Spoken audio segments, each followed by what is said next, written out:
Here we go. Awesome. Thank you everybody here for joining us today. I know we're just now at the start time, so we'll give the last minute stragglers an opportunity to jump in. I'm sure everybody's probably recovering from that Thanksgiving turkey hangover. I know I am, and it was more pie than turkey, but that's just me personally. I'm thankful to get back into the swing of things here with work. It's easy to get lost in the holidays, so excited to be back. And we're going to have a great presentation here today. Here we go. We got a couple more folks rolling in here.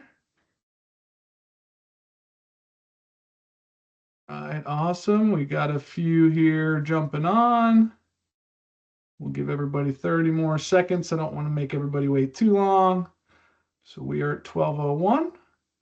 All right, Vanessa, let's go ahead and get the presentation up and we will get this thing ready to rock and roll. Awesome. So everybody, again, thank you for joining and spending some time with us here today. We're going to be talking about CMMC Mythbusters, what's real and what's not about compliance, because we can all be honest with ourselves. There's a lot of misconceptions out there about CMMC. There's been a lot of moving parts and pieces, a lot of confusion. So today, the webinar will be presented by SecureTech, and we're going to be busting a lot of those myths and just clearing the air on what CMMC is, who it applies to, how it works, and really make sure that everybody's kind of on a level playing field. So before we get into the agenda, I'll do a couple quick introductions just so everybody knows who's who here. I am Lance Lango, an account executive with SecureTech. I focus exclusively working with the DIB and DoD contractors to make sure that they're achieving their CMMC compliance and having that readiness journey mapped out. It's the same thing for my counterpart here, George Fisher. And then I'll let our resident CMMC expert, Vanessa, do a quick intro for herself, and then we'll get into the good stuff. Awesome. Thanks, Lance. I'm representing SecureTech today, and SecureTech's a San Antonio-based managed service provider that's been supporting small to medium-sized businesses and defense contractors for over 23 years. We're also a registered provider organization, RPO, and we have 3 registered practitioners, RPs, through the Cyber AB. The reason that's important is because the Cyber AB is the sole authorized accreditation body for the CMMC ecosystem as approved by the Department of Defense. I've also led the creation and implementation of SecureTech CMMC offerings, including gap assessments, remediation support, and what ongoing CMMC managed service looks like for compliance that's designed to help contractors reach and maintain compliance. Awesome. Thanks, Vanessa. Yep. Now, before I get into the agenda, I do want to note that this is an anonymous webinar, so there are no such thing as a dumb question. I'm the judge, and I say there is no such thing. So please make sure you're feeling comfortable. Ask anything, because we want to make sure, again, the whole idea of today's conversation is to make sure everybody understands what's going on, because there's been a lot of changes and there's going to be more changes coming. And we want to make sure if there are questions out there that you have the opportunity to ask folks that have been knee deep in the CMMC path as long as it's been out. So if there is any questions, please feel free to put them in the chat at any point. We will have some opportunities where there will be a Q&A session at the end. But again, I just wanted to note that this is anonymous. Feel free to ask any questions you have, and we'll go ahead and jump into the agenda with that said. All right, so again, first things first, we're going to talk about CMMC in plain English. We want to simplify a lot of the jargon, explain what CMMC really is, what it isn't, and in terms a business owner can understand, because we understand that security and compliance is not the forte of your business. It's not what you're a subject matter expert in, and that's the reason we're hosting this webinar today, is to really break it down, make sure everybody can understand exactly what's going on with CMMC. And then second up on the agenda, we will be talking about some of the common myths and the truth behind them. We're going to be debunking 5 of the biggest misconceptions that are holding organizations back. And we did a large poll a couple months back of what people do think about CMMC, and that's where a lot of these myths came from. So if these seem familiar, there's a reason why we did a poll with all of the DIB. Next, we'll be talking about what's changing in phase 1. So again, there's been multiple different phases. There's going to be a rollout of phase 1, phase 2, phase 3. We're going to talk about the latest updates, key dates that you need to keep in mind, and then how primes are already starting to require CMMC readiness. And then last but not least, we're going to talk about how to get your organization started, because that's going to be one of the myths, hint, hint. Folks don't really know how to get started. So there's a lot of opportunity here to again, clear the air and give a clear path to CMMC readiness. All right, now before we get into the myths, let's talk about what you feel or what comes to mind when you hear the word CMMC. We're going to have a poll pop up here with a couple options. Again, these are some of the more common answers that we got, but we're curious to see what the folks in the audience have to say about it as well. So here's a poll. Awesome. We're going to have a couple options here. Don't know what to do or where to start. Again, I give you a hint on that one. CMMC, time consuming, expensive. Does this apply to me, or all of the above? So we'll let everybody give a second here to put their answers in, and we'll see where we're at. Awesome. Looks like we're getting a couple responses flowing in. Oh, there comes about 4 or 5 in a row. Awesome. We have an engaged crowd. This is going to be a blast. All right. Looks like we're seeing a lot of time consuming. Don't know what to do, where to start. Does this apply to me? These are great answers. I appreciate everybody's feedback because we're going to get a lot of answers to your questions here as we continue on. So, all right, good to know. We'll keep moving on. Okay, so I'll take over here, Lance. Before we dive into the myths, let's talk about some CMMC terms in plain English so that we can all get on the same page about what CMMC actually is. Starting with the most obvious, right? CMMC stands for Cybersecurity Maturity Model Certification. Sounds complicated, but really the simple version is that CMMC is the DoD's way to make sure contractors are protecting sensitive information the way the government already requires. Nothing new here is being invented. CMMC is just the verification system that proves you're already following the rules that you've agreed to when you've taken DoD contracts. With the CMMC model, there are 3 different levels. So level 1 is assessing against 15 different controls. Level 2 is assessing against 110, and level 3 is assessing against 134 controls. Level 3 only applies to a small number of highly sensitive programs. And so for today's presentation and the work that SecureTech supports, we'll focus on level 1 and level 2 for CMMC compliance. Next, I'm going to talk about some key pieces of the CMMC framework. So DFAR is 252.204-7012. I'm going to refer to that as DFAR 7012 going forward because it's a mouthful. But essentially, this is the cybersecurity clause that's been in DoD contracts since 2017. That's a surprise to a lot of DoD contractors that I'm talking to now that hear about CMMC now because the final rulings have been put out. But the contract has already been put into place since 2017. So if you're having contracts that have DFAR 7012, you've actually already been legally, required to have the 110 controls in your system. Those 110 controls come from NIST 800-171. So this is the standard framework for security requirements. So these are the things that you must do within your organization when you're at level 2. And if you're in level 1, it's just the 15, but this is things like access control, logging, MFA, encryption, incident response. How are those things applied in your organization, and do they meet the standards that are set out in NIST? And then we've got CMMC, that's the proof, right? So again, no new requirements are being added. It's just verifying that everything in NIST 800-171 is actually you're meeting those things. So think of NIST as the rule book and CMMC as the referee who checks the score. Now let's talk about the information types that determine your CMMC level. So we've got FCI, Federal Contract Information. This is the basic information related to doing the job. This is like project details, schedules, proposals, invoices. If you only handle FCI, you're looking at a CMMC level 1 assessment, which has the 15 basic controls that are cybersecurity best practices. The next type is controlled unclassified information, CUI. So this is sensitive DoD information. These are things like technical drawings, schematics, maintenance data, engineering details, anything marked CUI, and anything that's created a CUI as part of the contract. When you have this in your contract, you must do the level 2, which is the 110 controls that you'll have to undergo as the assessment.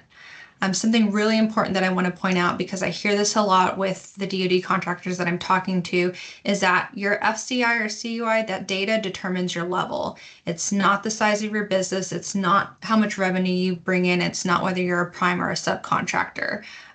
It's really, if you have CUI and you're still, a 2 to 3 man shop, you've got to get a level 2 assessment. It's very clear with the way that the CMMC ruling is played out. So let's talk about the different types of assessment that'll happen in level 1 and level 2. So if you're level 1, it's strictly a self-assessment against those 15 controls. So essentially, your organization in level 1 is going to self-attest that the 15 controls in level 1 are being met in your organization, and that's reflected in your SPRS score. But even with a self-assessment in level 1 or level 2, you still have to have evidence for every control, and DoD can come check that anytime, right? So self-assessments in level 1, 15 controls, level 2, 110 controls, all of those things still need evidence and still need to be applicable in your organization, and you have to be able to prove it at any time. The other type, and this is specific to level 2, is going to be a C3PAO assessment. And so this is similar to a CPA auditing your financials. You can't just say you're compliant, a certified auditor has to come in and confirm it. I think naturally a lot of people look at when you're looking at level 2 and seeing that there's different options, think, oh, I'll just go the self-assessment route. Well, in phase 2, which we'll talk about a little bit more later, contracts will actually say whether level 2 self-assessment is allowed or C3PAO assessment is allowed. Also, self-attesting is not necessarily easier because it requires the same evidence requirements and there's legal liability. So we'll talk a little bit more about the False Claims Act and what that looks like for self-assessments and how the DOJ is actively prosecuting false claims there. Hey, Vanessa, real quick, we just had a question come in the chat, and I think it was for the prior slide we were talking about FCI and CUI. Is there ever a scenario where there would be a level 2 requirement and you're only handling FCI, or is it very black and white? If you're dealing with FCI, it's level 1. If you're dealing with CUI, it's level 2. It's very black and white. If you're dealing with just FCI, it's strictly level 1. CUI is what triggers a level 2. And what we expect to see in at least phase 2 is that contracts will become more clear.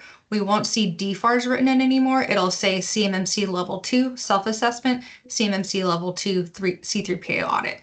So it'll be really clear to organizations because right now that's part of when we're doing gap assessment with people, people don't know what they're required. So we'll have to go look at their contracts. We're going and searching for DFARS, and it still can be a little bit fuzzy for people. So that clarity is really going to help organizations know which contracts require what. Awesome. Great question. Great question, by the way. Keep them coming. Okay, so let's get into some common myths and the truth behind them. Awesome. I'll take this over. We polled the community and we came up with all these things that people thought, right? And quite honestly, Lance and I were talking earlier, and we actually were probably wrong on a lot of these ourselves. So let's go ahead and ask the community. The first one is this, right? CMC is an IT responsibility. Since it goes around IT and cybersecurity and security, it's got to be an IT project, correct? Or their responsibility. Yeah, well, while folks are submitting their response here, it's a yes, no for is it a myth or is it not a myth? My first take, just getting into CMMC, I would have thought, considering it's a cybersecurity framework, it would kind of be an IT responsibility. But I'll be curious to see what our, again, resident expert has to say about who this applies to. Yeah, so I would say this definitely hits right at the #1 spot. But it sounds logical, right? When you think cybersecurity, IT, that relation, but the reality is that CMMC is not just an IT initiative, it's an organizational wide program. And so what that means in real life, day to day in your business is you've got HR who's doing controls on background checks, onboarding, termination, and training records. You've got leadership who's responsible for establishing the policies of the organization, making decisions on risk and how to report incidents. Operations is going to be determining where CUI flows and who uses it. Finance is going to be responsible for the vendor contracts and the supply chain risk. And then where you have IT come into play, while they do play a large part in it, they're implementing the technical controls, but they're only able to do that after the organization decides how it'll operate. So we're going to count this myth as busted. CMMC really touches every part of your organization, HR, leadership, operations, finance. They all play a critical role alongside IT for a successful implementation. Gotcha. Awesome. Cleared the air on that one. Yeah. All right. So the second one we always heard, Vanessa, was only prime contractors need to worry about CMMC. So let's launch this question out, see what the group thinks. Yeah, well, everybody's submitting their answers here on this one. My take again would be, yeah, I would think prime contractors would need to be the ones that worry about CMMC. But then also you start to think, just because a prime has CMMC compliance, the sub's still touching CUI or FCI. So I'd have to imagine, now that I think about it a little bit more, that this one might be false. Yeah, Lance, you're on the right track here. So this one's has been especially dangerous because the misinformation on CMMC was really rampant. And so people thought, oh, well, primes are the ones that are awarded the contract, so they're responsible, not me just doing a little piece of the contract. Well, to be really clear here, CMMC applies to any organization that handles FCI or CUI, whether you're a prime or a sub. So the prime or sub is secondary to the first requirement of, are you handling FCI or CUI? And what we'll see in phase 2 of the implementation of CMMC is that primes will be held responsible for ensuring their subcontractors are compliant. So if a subcontractor isn't compliant, the prime can't use them for CUI work because then they're liable. So what we're seeing starting is primes are starting to have those conversations with the subcontractors, and they're asking for SPRS scores. And subs are like, hey, I've been working with you for 10, 15 years. You've never asked me for this before. Well, it's now their responsibility, so they're enforcing that. They're asking for evidence of the controls in your organization and they're adding flow down clauses to their POs and the work that they're doing with the subs. So the idea is subcontractors have more. So the idea that the subcontractors don't need to worry about CMMC or they have more time, it's false, because if they're part of the contract, they're going to be handling FCI or CUI. They're just as responsible. So we're going to count this myth as busted, right? CMMC requirements flow down to all subcontractors that process FCI and CUI, and that's very clear in the ruling. I know we busted this. This question did come in though. If our cloud provider's FedRAMP moderate authorized, does that mean we're automatically meet CMMC requirements? So that is also a great question. Not automatically, and this is a common misconception on inheritance. So FedRAMP moderate means that the cloud provider, like a Microsoft or an AWS or Google, they've implemented a certain set of controls that for their portion of the environment, right? So what you inherit from them is the secure foundation, right? Like that their data centers are secured correctly, building access has different controls, hardware security, infrastructure patching, those things are compliant in what's needed, so you inherit that. But what you don't inherit is this implementation of the controls in your responsibility. So identity management, right? Who can sign in, MFA enforcement, user access reviews, tenant configuration, the list can go on. So FedRAMP does none of those things for you. Those are still organizational wide policies, procedures, ongoing compliance that you have to implement. So FedRAMP gives you that foundation. You can inherit that, but it doesn't complete all of the requirements for CMMC that you might need. Awesome. Myth still busted. But yeah, before we move on, I think this one might be climbing the ranks and it might be myth number 1 because we're getting a lot of questions on this one. Had one come in that said, what happens if my prime asks for my SPRS score and I don't have one yet? What do we do? Yeah, so this one is, the first thing is be transparent, right? Do not make up a score. Do not give something false, because you're putting yourself at liability as well as that prime to accept that. So be transparent that you're starting the process. That's where a lot of subcontractors are, because this is their first foray into CMMC. Don't submit that inflated score or a guess, right? And often people's actual scores when they're starting are much lower. They're in a negative than a positive, and that's very common. So the right next step is to get a gap assessment with a provider like ourselves who can prepare you for readiness. And what we'll do is we'll look at what controls you already have met in your system, what you don't, and that generates an SPRS score, and then what we need to do to remediate your poem, and we'll go forward with that. So we'll talk a little bit more about that in the 3 practical steps to get started, but definitely be transparent about the situation and don't give a guess or overinflated score. Gotcha. Let's move on to number 3. I know this is one of your favorites, Vanessa. Antivirus equals cybersecurity. This is all we need. I'm curious to see if anybody will actually answer this one way. Well, I'm going to say we may have got a hint here earlier in the presentation on the difference between level 1 and level 2. And if we're talking about 110 controls for level 2, I can't imagine antivirus would equal cybersecurity. So I'm going to put false. That's my take here. Yeah, Lance, you're on the right track there. It's really common that we see this, especially with small firms or people who are not familiar with having like an internal staff, or they've worked with an outside partner like an MSP like SecureTech, because they equate cybersecurity with AV, right? That's kind of what they're most familiar with. But the reality is what Lance said is real security is layered. And so if you're assessing against 110 controls, AV touches maybe just 1, 2 of those things, right? But in those controls, we're going to cover things like access control, multi-factor authentication, encryption, audit logging, incident response, configuration management, policies and procedures. So antivirus is not a blanket for all of those things. What we've got to think about it like as home security, you don't just protect your house with an alarm, you layer that, right? You have door sensors, window sensors, cameras, motion detectors, lights, all of those things working together as a system to secure your home. So cybersecurity works the same way, right? Antivirus is one piece, but we need the other layers like firewall, MDR, logging, identity control, device encryption, policies, and training. So when we have all of those layers and they're working together, we have a defensible environment. Antivirus alone just can't do that. So this myth, we're going to bust it as well. CMMC is about securing the entire environment, not just installing a single tool. Awesome. Well, with that, let's talk about kicking cans way down the road, because we've heard it all before that the end is coming. We have to get, certified. This is it. This is it.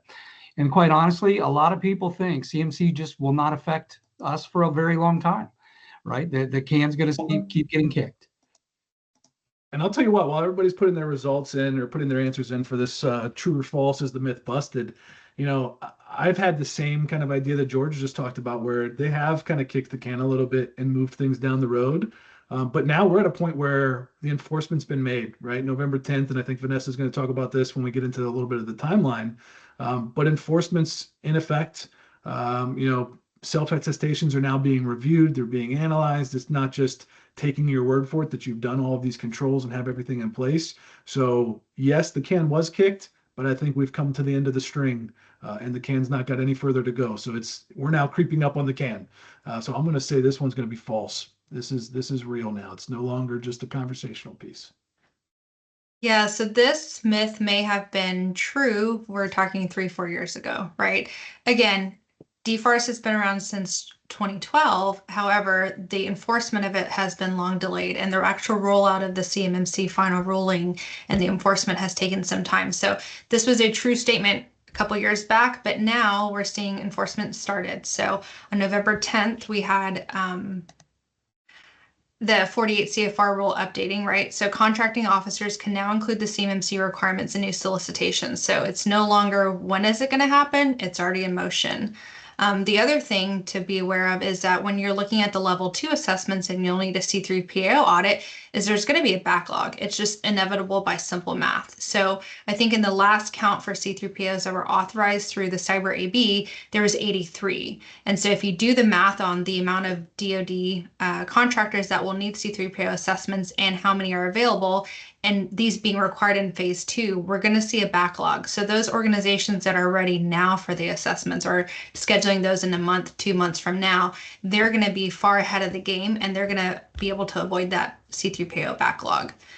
The other thing I think people think is, hey, well, we won't need a C3PAO backlog. We'll do a self-attestation. Well, that's not going to work for everything in level 2. Right, many level 2 contracts are going to require C3PAO audits. And then when you're doing self-attestations, you're opening yourself up to false claims acts. So what we're seeing is that the DOJ is already prosecuting these things under false cybersecurity claims. So some real cases to shed some light on are Morris Corp Inc. Internally, a whistleblower who was part of the CMMC compliance for the organization reported that, hey, we're putting in a false SPRS score. We're saying these things are in our organization, and they're actually not. So the DOJ went and investigated that. They found that, yeah, they didn't have evidence in supporting things to say that those controls were in. So that ended up costing Morris Co. $4.6 million settlement to do that, because DOJ treated as fraud, right? We've got an ongoing case with Craig versus Georgia Tech. And again, another whistleblower from the security officer inside the organization saying that they were misrepresenting cybersecurity practices tied to the government contracts.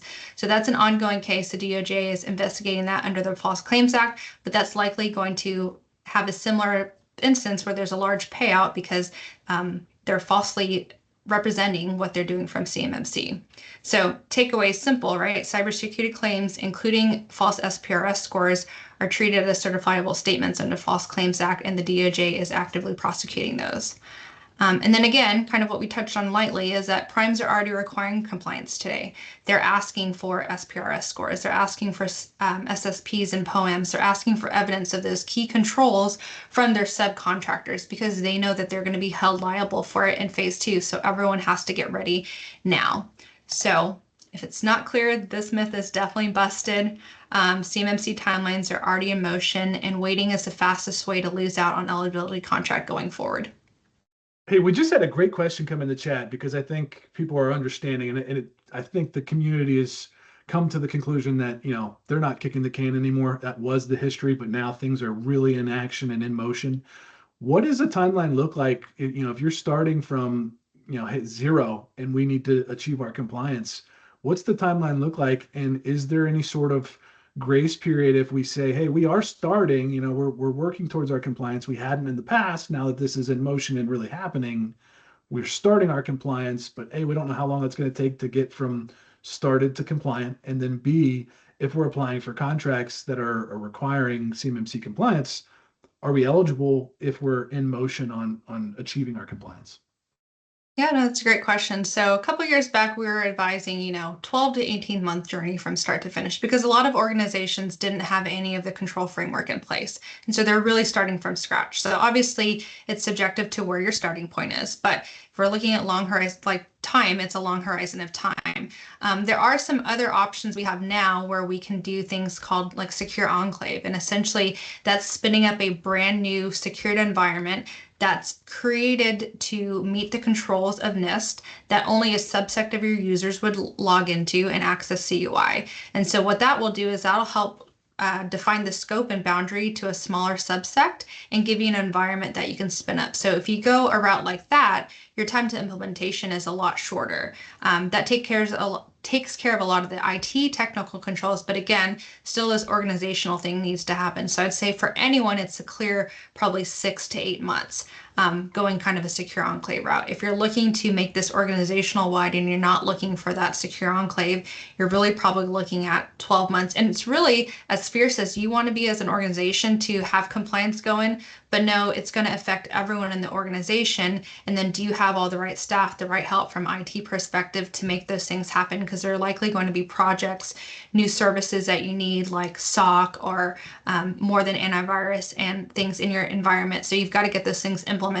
You've got to define the policies, and then you've got to make sure everyone's adhering to it. Because when it comes to a C3PAO assessment, they're not just looking at the control, your policy saying, okay, you have a policy for it. No, they're going to take a sample based off of the size of your company, right? And they're looking at that policy. They're going to say, hey, bring in someone into the interview that's responsible for executing this policy and have them demonstrate. And their demonstration of how they work, how they access the system needs to match that policy. So you're looking at organizational-wide training. So I would say at bare minimum, 6 to 18 months to start. Longer time horizons could be 12 to 18 months.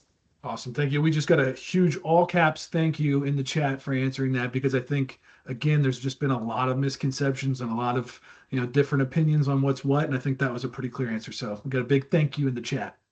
It was. So here we go. This is the last one because we are seeing people going, thank God we started long ago and now we're certified or we're close to our certification. And once we get there, we're done. So I can't wait to see what this one is. And while everybody's putting their answer to the poll in here, I'm going to go out on a limb and say this is false because I heard Vanessa talk about maintaining compliance. So I'm just taking cues from the open book test here, and that's going to be my first guess is that this is false. Yeah, Lance, I'm glad you've been paying attention. Big misconception here, right? That once you get certified, you're complete. But the reality is that you've just entered into a big relationship with the DoD to have ongoing compliance. And so even after you pass a third-party assessment and all that prep work you do going into that, you have to still maintain compliance every day, not just for an audit time. So what we're going to see is that annual requirements are never going to go away. You're going to have to annually submit your self-assessments. give annual affirmations to the government, annually submit updated SPRS scores. And when you do those third-party assessments, that's for that period of time. So any substantial changes to your business, like a new location, a new area, like maybe a new server that holds, transmits, and processes CUI, those could re-trigger a new assessment being needed in a shorter window than the 3-year. So you're having to maintain compliance and saying that every day going forward that we're still adhering to those, and new things that are being brought into the system are in same compliance, right? So that's going to happen. A lot of the controls that you're marking as being met are requiring continuing activity. So you need to be reviewing access rights on a regular cadence. You have to maintain logs and monitoring. You're going to have to update configurations and make sure patching is happening. You're going to have to run incident response practice tests. You're going to have to update policies as your operations change, right? Track vendor risk, reach out to those subs as a prime to say, hey, what's your SPRS score? So this is something that's going to be ongoing compliance. Again, the C3PAO certifications, those are going to be at least an every 3-year cycle without any substantial changes that you'll have to maintain. And then primes are going to be looking for that continuous compliance with their subcontractors. So if it's not clear yet, this one's going to be a myth busted. So CMMC is not just a one-time event. It's ongoing compliance program that requires maintenance, monitoring, yearly affirmations that are required to keep doing business with the DoD. Awesome. Well, it seems like, and real quick, I'll just report back that overwhelmingly many people are getting quite a bit out of this because they answered correctly. And that just goes to show that you've been doing a great job. So let's talk a little bit about what's changing in phase 1. But before we get into that, I want to shed some light around the rules behind the CMMC enforcement. So it started with 32 CFR, and we call this the CMMC program rule. It was proposed December 26 of 2023, and this is essentially what established the CMMC 2.0 program that we know today itself. So this gave the definitions, this gave the 3 different levels, this gave the assessment types, how certification will work, requirements for annual affirmations, and for 3-year third-party audits. That is what all came out with the program rule. So it just established the baseline for the program that we know now. And then more recently, just a few weeks ago, 48 CFR, the contract rule, as we call it, became effective. And so this is what established the enforcement of the CMMC program rule. And so this is where we'll now start to see the different phases roll out and the different requirements that the program rule will require for CMMC compliance. So when we talk phases, phase 1 started November 10th, as we talked about. And so here what we'll see is self-assessments will start appearing in new solicitations. SPRS scores and affirmations will be required, may be required at award time with the contracting officers. And primes are going to begin screening their subcontractors, because what we're going to see in phase 2, a year from the November 10th deadline, is that now the flow down enforcement happens, right? Primes have to verify that their subcontractors are in compliance because they're liable for it. And what we're going to start to see in phase 2 is we're going to start to see that language that says C3PAO level 2 required for contracts. So we'll start to see that specific language in a lot of the contract is what we're expecting. And then when we look at phase 3, right, another year from phase 2, this is really kind of when the full program rule is taking effect, right? So all contractors handling CUI have to be compliant at the time of award. Annual self-assessments and affirmations become standard. The C3PAO certification every 3 years, level 2 is the standard there. And so here's where we're going to see non-compliant vendors being ineligible for award. Okay, so let's talk about the practical side, right? What you should actually do next, because that's where a lot of the confusion goes to. And I think in the poll question, we had some people respond that they just don't know how to get started. So we've developed the CMMC readiness path. And so something important to distinguish is that any organization, this is not specific to us at SecureTech, but any organization cannot both help a DoD contractor get ready for assessment and assess them. There's a conflict of interest there. So those have to be separate. So we're on the side of getting people ready for assessment. And so the way we do that, let me go back. The way we do that is we start with a gap assessment. And so the gap assessment is where we're able to give you an accurate SPRS score. And we do that by defining the CUI boundary. And this is really, really important to the organization because this is where that boundary, that assessment scope, that's what the third-party assessor is going to be assessing against. And so this is where it can cost organizations a lot of money or save them some money if we get that boundary scope right, because some people in the organization may not handle CUI and they may not need to follow the controls and be in that type of thing. And so that's where an enclave makes sense, where there's only a subset of users that need to go and handle CUI in a controlled environment. And some people want it system-wide because the NIST 800 framework is also kind of basic IT hygiene, right? So it just secures the organization as a whole. So what we'll do is we'll define that boundary, and then we will assess your organization as it is currently against the 110 different controls. So we'll say, for access control, have you met those requirements? Have you not met them? Are they not applicable for any valid reason? So that's where we'll start that assessment, just to know what our baseline is to start. When we do that, that's what's going to generate our SPRS score. Again, often a negative number for people starting. That scares a lot of people, but it's not uncommon. And then that's where we also document your SSP, your system security plan. That is your IT infrastructure and network, your organization, your policies as a whole, as it is at that time of the gap assessment. And then that's what generates the POAM. And so that's your plan of action and milestones. POAM for short, remediation. So that's where we move into that next phase. So once we have that gap assessment done, we know the gaps and the deficiencies that your organization needs to get ready for assessment, right?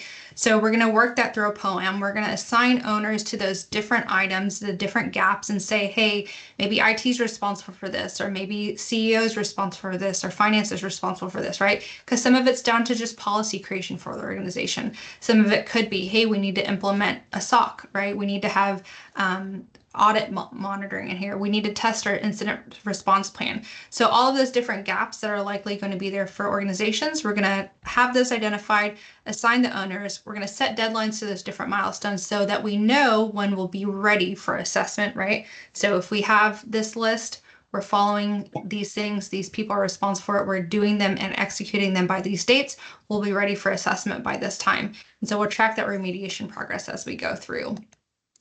And then we're going to maintain compliance. So part of the control implementation will be things like continuous monitoring and logging, making sure you have your SPRS score updated annually, you have policy and access reviews. And so our ongoing IT support for CMMC makes sure that we support those things for ongoing compliance, doing things like enforcing MFA, hardening your devices and servers, enabling security logging and monitoring, encryption, identity access control. So all of those IT policy things that typically have a service with them, we have that in a package so that'll help you maintain compliance. So those are kind of the 3 steps that we say: gap assessment, remediation, ongoing compliance. That's where you start. Awesome. We're going to go ahead and open this up to some Q&A. I know we've had a great active audience here today, and we really appreciate it because nobody dislikes sitting on a webinar with no interaction more than me. So I'm really appreciative of all the great questions in the chat. So keep them coming. I know we've talked about a lot of different topics here.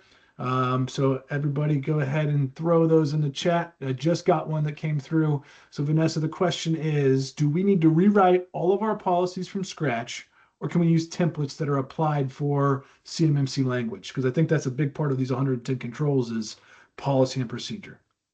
Right. So yes, you hit it on the head, right? Policies and procedures are going to drive a lot of those controls. And so you don't necessarily have to start from scratch, right? Templates work, but templates alone won't make you compliant. Again, back to what I spoke about in a C3PO assessment, they want to see that policy in real-time action, right? What's happening. So you can use the templates as a baseline to get started, but you have to make sure that the output, right, what's actually going into your body of evidence, reflect what your organization actually does. And so the templates are a great point of like, hey, I didn't think about this, or what should we do for this? But then you have to define what that cadence is. You have to define who that's applicable to within your organization. So a lot of organizations will start with templates, but then they tailor it to their workflows, their CUI boundary, their tech stack, their access control processes, et cetera, et cetera. So the key is like aligning it to your organization. You can start with templates. You don't have to reinvent the wheel there, but making sure that it's actually how your organization functions. Here's a question. Vanessa, you really know your stuff. Great job. You must read CMMC manuals for fun. But on a serious note, what's some resources that people can go find for CMMC research? So there's a lot out there. The DoD actually puts out a lot, right? So they have self-assessment guides straight from their website. If you go to their website, I can post some things, or you can reach out to us after and I can share some of those links. They have a lot of frequently asked questions. They have simplified tables that really explain this. Those things exist. There's a lot of resources and organizations out there, like the CUI Institute, that they try and break down basic concepts. They try and break down, hey, a lot of people ask, I don't know what CUI is or how I identify it, right? So they give some practical ways to do that. And there's resources like that. We're a great resource, right? We've gone through this thing. We've invested heavily into preparing to help organizations. I frequently attend the CMMC conferences that are out there. So I'm building a network of the people who help with readiness, the people who are setting the policies within the cyber AB, as well as the C3PAOs, so that we're able to hand that off for our customers and build out those networks for them. Awesome. Yeah, that was actually going to be another question that just came up was, you mentioned having 83 C3PAOs out there, and a lot of DoD contractors are going to need to achieve compliance. I saw a question come through. How do we get connected with a C3PAO? The answer is you work with a firm like SecureTech who has those relationships and can help get you really to the point where you are ready for that assessment, and will get you connected with the right people to make sure that assessment happens. Exactly. Just had another question come in, and I think it was back to when we were talking earlier about primes and subs. So I think we might have answered it, but it looks like we need a little bit more clarity on it. If we give our prime our SPRS score, do we have to also include the evidence for that, or is just providing the score sufficient? The answer is sometimes yes, and it's really up to the prime. So it depends on how risk averse they are, right? So if I was a prime, I would always ask for evidence, because I know that, especially in phase 2, I'm going to be legally liable for that. So I'm going to want to see policy documents. I'm going to want to see screenshots, tool configurations. I'm going to want to see the enforcement of your controls in your environment, especially if you're saying, hey, we're self-attesting to those things, right? Because my risk adversity there is not super high. Now, if I'm a prime and you're my sub and you come to me with a C3PAO assessment, I'm going to take a lot more weight into that, because I know a third party has come in, right, and audited that to look at it. So it really depends. My recommendation, as if you are a prime, is definitely get that, because you will be responsible. And so whether it's a self-affirmation or C3PAO assessment, definitely get that evidence from your subs. Have that, because you'll need that in your annual affirmations and your ongoing compliance. Great feedback. Yeah, I think just getting in the habit, because phase 2 isn't here yet, but it's coming. Getting that habit of thinking about you as a prime being liable for your subs. I think starting that now would just put you in a better position moving forward, when that is a reality of you kind of being on the hook for what your sub says or what they do. Yeah, and so what I've seen recently, I actually had one client who we've gone through a gap assessment with. They're a prime contract holder, and they just CC'd me on all of their emails to their subs and said, hey, I need your SPRS scores. If you don't have one, talk to Vanessa. And so we're going down that pathway. So that's actively happening. Again, some of these subs that I'm talking to, they're like, I've worked with them for 10, 15 years. I've never heard about any of this. And now they're asking me for all this. And well, it's because they're going to be held liable for it. So again, risk adverse is important there. Yep. Like we talked about earlier, the can is run out of string. We are now catching up to the can, and it's here. We're in the real world of CMMC, and things are being enforced. We want to make sure everybody is staying eligible for their contracts, not putting themselves at any unnecessary risks, and just, again, clearing up the air. So if we have any more questions, please go ahead and rattle them off. I know we have a couple more minutes. We'll leave the chat open for a second, see if anything comes in. With that, Vanessa, what would be the next steps or the first steps for anybody that goes, oh my gosh, I've learned so much. What do we do now?